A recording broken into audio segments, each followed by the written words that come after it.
Medieval London does not begin with romance or grandeur. It begins with mud, smoke, and survival. Long before it became a symbol of royal power or commercial dominance, London was a fragile settlement clinging to the northern bank of the River Thames, shaped as much by fear and uncertainty as by ambition. The city inherited its bones from Roman Londinium, but by the early medieval period those stone streets and walls stood partially abandoned, crumbling reminders of a vanished empire. What followed was not an orderly rise, but a slow, uneven struggle to reclaim a city from decay. By the 10th and 11th centuries, London had re-emerged as a fortified trading town, its importance tied directly to the river.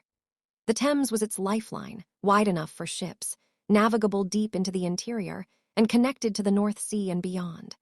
Along its banks clustered wooden wharves, warehouses, and markets thick with the smells of salt fish, animal hides, pitch, and refuse. This was not a clean or elegant city. It was loud, crowded, and relentlessly physical, a place where daily life unfolded in close quarters under constant threat.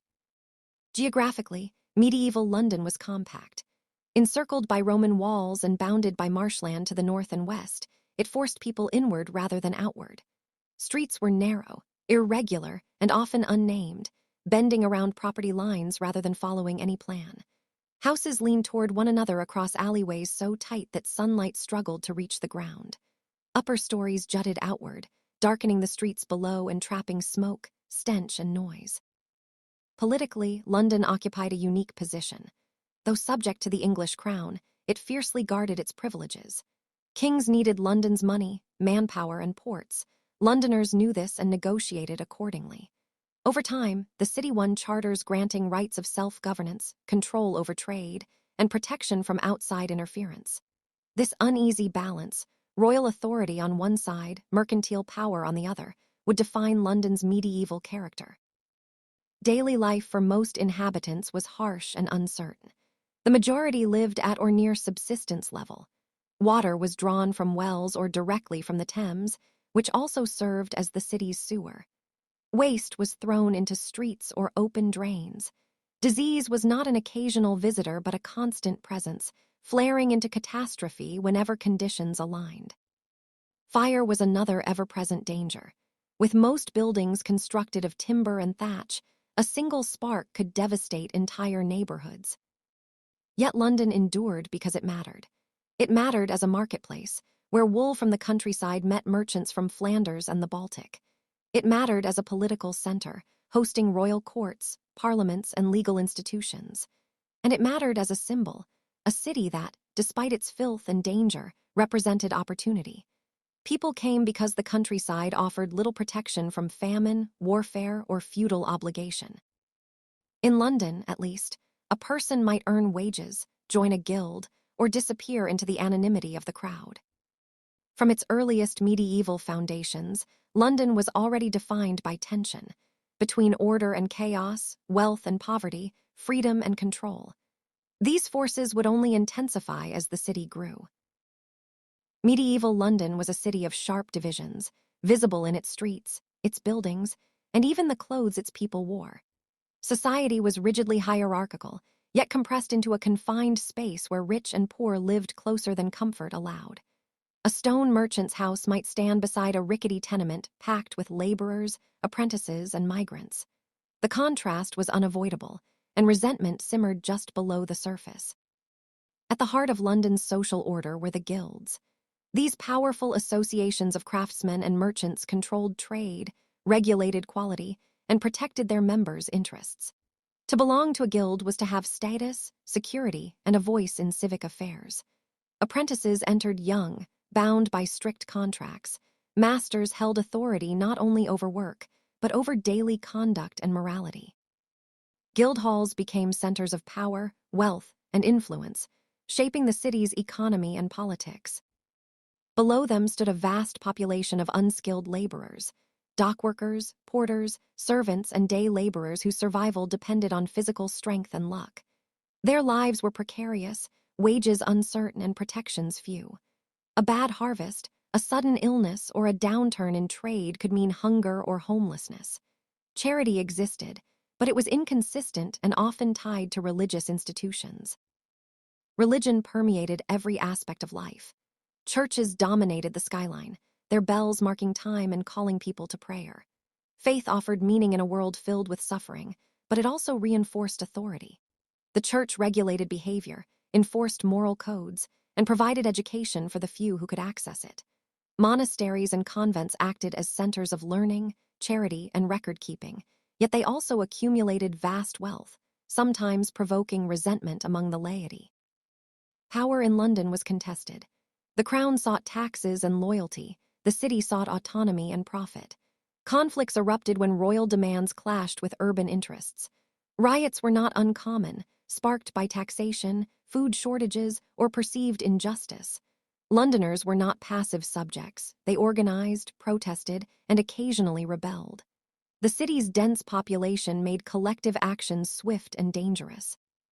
Trade connected London to the wider world, but it also exposed the city to instability. War disrupted supply lines. Piracy threatened shipping. Foreign merchants were both vital partners and convenient scapegoats during times of hardship. Laws regulating who could trade, where, and at what price were fiercely enforced, yet constantly challenged. Violence was woven into daily existence. Public punishments, whippings, mutilations, executions, were staged as spectacles meant to deter crime and reinforce authority. Crime itself ranged from petty theft to organized fraud, fueled by poverty and opportunity alike. The medieval justice system was brutal, but inconsistent, shaped by status as much as by law. Despite this, life was not unrelentingly grim. Festivals filled the streets with color and noise. Taverns offered warmth, drink, and gossip. Music, storytelling, and pageantry punctuated the calendar. In these moments, the rigid hierarchies loosened, if only briefly, allowing the city to breathe. London was not a unified community. It was a volatile organism, constantly negotiating its own survival. Its people lived close to power yet rarely controlled it, benefiting from the city's wealth while bearing its heaviest burdens. The pressure was building, and the city would soon face moments that would define its future. The defining crises of medieval London did not arrive gently. They struck with sudden force, exposing the city's vulnerabilities and reshaping its destiny. Foremost among them was disease. When the Black Death reached London in the mid-14th century, it tore through the overcrowded streets with terrifying speed. Entire households vanished in days. Clergy, merchants, laborers, none were spared. The dead overwhelmed burial grounds, and the living were left to confront a city transformed by absence. Yet catastrophe brought change. Labor shortages weakened the rigid structures of feudal control. Workers demanded higher wages and greater freedom, and for a time they succeeded. Old assumptions cracked under the weight of necessity. Though authorities fought to restore order through laws and repression, the balance had shifted. London emerged altered, still unequal, still dangerous, but less static than before. Politically, the city's importance only grew. As England centralized its administration, London became indispensable. Royal courts, financial institutions, and legal bodies anchored themselves there permanently. The city's wealth financed wars, governed trade, and influenced policy. In return, London gained privileges that further separated it from the rest of the realm. Architecturally, stone began to replace timber. Lessons learned from fire and plague reshaped urban planning, slowly and imperfectly. Bridges, walls, and churches stood as statements of endurance. The city's skyline evolved, reflecting both ambition and memory, monuments to survival as much as to power.